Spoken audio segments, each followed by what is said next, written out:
Bueno, como ustedes saben ya, el presidente Biden firmó hoy una orden ejecutiva para suspender la admisión de inmigrantes en la frontera con México cuando el número de personas detenidas en cualquiera de los puntos de entrada llegue a 2.500 o, tengo que aclarar si es contando todos los puntos de entrada. La frontera va a reabrir entonces cuando la cifra de los que intenten cruzar ilegalmente se reduzca a 1.500. La medida entra en vigor hoy mismo. Según la Casa Blanca, la actual administración deportó en el último año fiscal 750.000 personas, que es la mayor cantidad de deportaciones desde el 2010. Vamos a analizar qué significa todo esto. Muy buenas noches, bienvenidos a Fondo. Adelante, a ver. Tenemos aquí, estaba esperando yo un gran letrero de bienvenida que diría, era el doctor Andrés Ángel Leal, está con nosotros, abogado de inmigración. ¿Cómo anda? No, hombre, encantado siempre de estar por acá y con el recibimiento caluroso que recibo de usted y todo el equipo es más que suficiente. ¿Cómo no? A ver, yo estoy confundidísimo, les digo la verdad, muchas cosas. A ver, no eres el único. A ver, firmó una orden ejecutiva para suspender la admisión de inmigrantes cuando el número de personas detenidas entre puntos de entrada llegue a 2.500. Descífreme esto, tradúzcamelo al español. Básicamente, cuando los cruces de personas que entran ilegalmente entre los puertos de entrada supera 2.500 diarios, no en un solo punto. No en un solo punto. ¿En total? En total, en la frontera. O sea, que tienen que estar comunicándose. Oye, mira, ya llegamos a los... No, y de hecho los números existen. Este último mes creo que eran 118.000 cruces ilegales en la frontera sur en mayo. Así que sí, pero esto te obliga a tener el informe de número al instante. Sí, sí, y básicamente, pero de la forma que esto funciona, porque entra en vigor, porque ya consideran... Ya entra en vigor hoy. Entra en vigor hoy a las 12:01. Porque ya pasó los 2.500. Sí, porque basado en las estadísticas del mes de mayo, de hecho, hoy entraron 3.500 por la frontera. ¿Cómo no? Antes de 100 preguntas que me saltan aquí, vamos a escuchar al propio presidente Biden anunciando la orden ejecutiva. Today, I'm announcing actions to bar migrants who cross our southern border unlawfully from receiving asylum. Migrants will be restricted from receiving asylum at our southern border unless they seek it after entering through an established lawful process. And those who seek to come to the United States legally, for example, by making an appointment and coming to a port of entry, asylum will still be available to them, still available. A ver. La cifra de 2.500, ¿qué significa? Que Estados Unidos esos 2.500 los permite. No, porque para regresar al sistema anterior de la entrevista de miedo creíble y todo lo demás, tiene que haber un promedio por 7 días de menos de 1.500 cruces diarios. Entonces, ¿Pero por qué una cifra? O sea, es como que para unos lo que es ilegal es legal y para otros lo que es legal es ilegal. Bueno, no. Lo que él está diciendo ahí es que si vienes con la cita con la aplicación móvil CBP One, esas personas quedan exentas de toda esa estadística. Pero por eso, olvídenos de eso, los que él usó el término de entrada ilegal. Sí. ¿No? Repitiendo el término del presidente, quiere decir que hay 2.500 que pueden entrar ilegal y sí se les permite. No, porque ya cuando existe el promedio ese de 2.500 personas es que entra en vigor esta reglamentación. ¿Pero por qué 2.500? Fue el número que ellos decidieron imponer. ¿Por qué no cero? Que nadie pueda entrar ilegalmente. Bueno, buena pregunta. Y de hecho sí, es un número inferior a lo que se había hablado. Porque eso podría provocar una pelea por ser de los primeros. No, porque cuando el promedio es más de 2.500, entonces básicamente nadie puede entrar ese día. Pero no, al otro día. Al otro día, hasta que... Empiezan en cero de nuevo. Hasta que hayan 7 días con un promedio de menos de 1.500 cruces ilegales diarios. Ok, ya entendí. Y aún así, lo extienden 14 días más para entonces eliminarlo. O sea, va a seguir la prohibición mientras no se produzcan 7 días seguidos con menos de 1.500 diarios. De todas maneras. Sí, ahora, la frontera va a reabrir entonces. ¿Qué significa eso de reabrir? Bueno, no, en realidad aquellas personas que tienen la cita con la aplicación móvil CBP One los van a atender. Aquellas personas que son residentes pueden entrar. O sea que si no es así, van a cerrarla para todo el mundo. Van a cerrarla para el procesamiento que anteriormente existía para los que entraban ilegalmente. Ya ese proceso deja de existir con esta Le confieso, reglamentación, con esta doctor, proclama. que estoy más confundido todavía.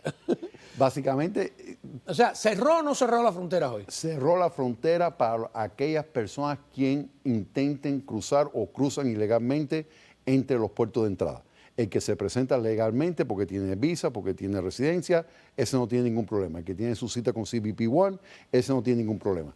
El que entra ilegalmente se le va a prohibir pedir asilo con ciertas excepciones y algunos otros recursos que pudieran pedir, pero mucho más difícil de obtener.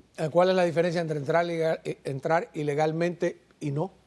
La diferencia es que debes de entrar por el puerto de entrada, en el punto de revisión y presentarse, y ese oficial tiene que determinar si usted tiene la documentación para entrar al país, o de lo contrario, que no tenga documentación, que usted tiene su cita con la aplicación móvil CBP One para solicitar asilo. De lo contrario, el que trata de evadir esa revisión por parte de un oficial de inmigración es quien queda sujeto a este proceso que, dicho sea de paso, termina con carta de deportación. ¿Qué piensa usted de los que han dicho que tanto nadar para morir en la orilla, que al final ha tenido que regresar a la política de Trump? ¿Cuán exacto o inexacto es? Es bastante ¿Sí? acertado. ¿Hay alguna diferencia o ninguna? Sustancial no. De hecho, en ciertos aspectos es peor de las medidas que anunció el presidente Trump. El presidente Trump trató de hacer esto en el 2018. Una corte federal determinó que no fue legal porque el derecho de pedir asilo forma parte de nuestro Código de Inmigración. Lo intentó de nuevo en el 2019 tratando de establecer que la persona queda descalificada si transitó por terceros países. Igual una corte federal determinó que era una medida caprichosa y arbitraria y que por lo tanto no era legal y nunca pudo entrar en vigor. Lo mismo va a pasar con esta medida, va a ser retada a nivel de corte federal, ya se anunció. Pero en realidad es hasta peor porque aparte de las restricciones que pone con el número de personas que pueden venir por frontera, también en el dado caso que esa persona dice, oiga, yo tengo miedo de que me van a perseguir, yo tengo miedo de que voy a ser torturado, no le van a hacer una entrevista de miedo creíble, le van a hacer una entrevista de temor razonable donde tienen que demostrar una probabilidad realística de que la persona verdaderamente va a ser perseguida o torturada, y no para que le den asilo, para que le den una suspensión de deportación o una protección bajo la Convención en contra de la tortura. O sea, que ha endurecido la posibilidad de que esa persona se pueda quedar en el país, que ni siquiera con la administración del presidente Trump hicieron eso. A ver, usted me ha dicho miedo creíble y temor razonable. Sí, son dos. ¿No es lo mismo? No. ¿Cuál es la diferencia entre miedo creíble y temor razonable? Se parecen un montón. El miedo creíble es para quien aspira a asilo. Asilo político. Exacto. Entonces, si usted entró legal con su cita previa, con CBP One, le van a hacer una entrevista de miedo creíble y si usted aprueba eso, gana el derecho de presentar su caso de asilo, que en teoría es asilado y residencia del año y un día. Temor razonable generalmente es para quien ya haya sido deportado, personas con antecedentes penales serios. La protección contra la tortura es el recurso de última instancia para el que no califica para más nada. La persona quien tenga un delito particularmente grave, un delito de naturaleza no política serio en el exterior, reasentamiento en un tercer país. ¿Esas personas también tienen la oportunidad de entrar? No tienen la oportunidad de entrar, tienen la oportunidad bajo esta nueva reglamentación de pedir esta entrevista de temor razonable para ver si pueden demostrar una probabilidad realística que puedan calificar para este recurso de protección contra la tortura. ¿Me dice que ahora no tienen la posibilidad de entrar y antes la tenían? No, siempre la tenían, pero lo que pasa es que generalmente primero se veía si el caso calificaba para asilo. Lo que esto hace es que automáticamente descalifica la persona para asilo quien haya entrado ilegalmente, automáticamente. ¿Y tienen que esperar todo esto en un tercer país? No, con detención, y es interesante ver cómo van a detener, porque lo que pasa es que esa entrevista de temor razonable, bajo esta nueva reglamentación, Que no es miedo creíble. que no es miedo creíble, y es un recurso más difícil de ganar con Tengo menos que ir a la beneficio. escuelita de cero de nuevo, aprender todo de nuevo. Pero el caso es que los van a detener durante todo ese proceso. Pero la persona tiene que afirmativamente pedir la entrevista. O sea, que ni siquiera van a preguntar a la persona si tiene temor de ser devuelto o no. Lo van a querer deportar y punto, a no ser que la persona afirmativamente manifieste ese temor de persecución o tortura en el país de origen. A ver, primero, todo esto tiene que suceder, y parece que no lo fue, en coordinación con México. La presidenta electa de México ha dicho que no, que es el presidente Andrés Manuel López Obrador el que debe da la impresión de que fueron sorprendidos. Entonces, ¿hay manera, y la pregunta correcta, ¿hay manera en la práctica de implementar esto o va a estar lleno de agujeros? Lleno de agujeros. Porque primero México va a aceptar los mexicanos, presuntamente, pero no tiene la obligación de aceptar otras nacionalidades. Segundo, si verdaderamente les van a firmar cartas de deportación. O sea, esto no es una expulsión, que lo que veíamos con el título 42, que era una expulsión sin un castigo de deportación. Esto literalmente es una carta de deportación. Entonces, si le vas a firmar una carta de deportación y la persona es de China, lo tienes que deportar a China.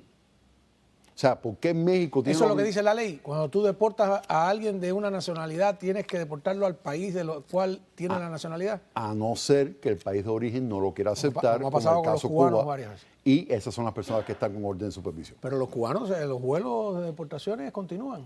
Sí, señor.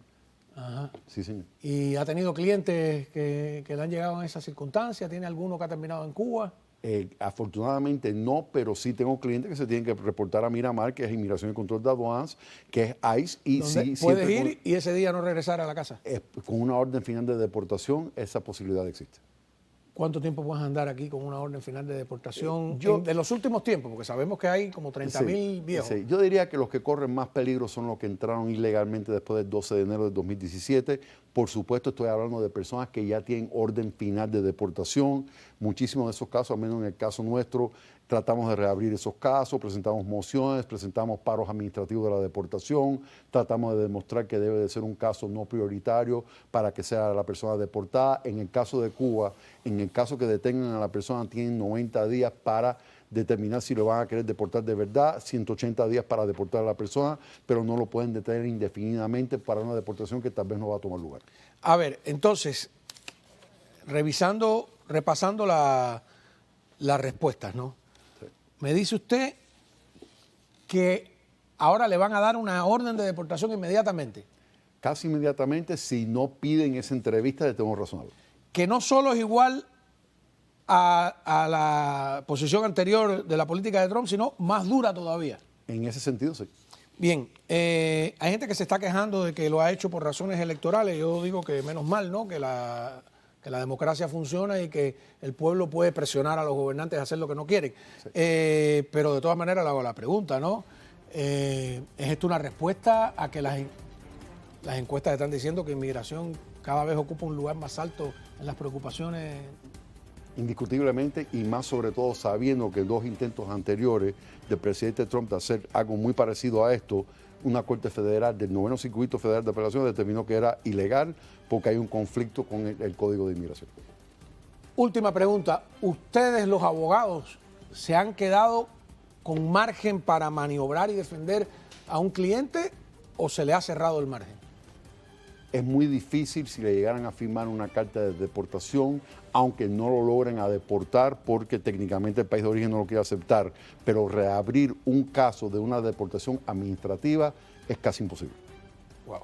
Bueno, nada, muchísimas gracias por ponernos en el breve espacio en que no estamos. Haber aclarado todas estas dudas. Me imagino que tenga que regresar por acá porque muchas preguntas seguramente nos llegarán de parte de los televidentes. Ha sido el abogado Ángel Leal, abogado de inmigración. Cuando regresemos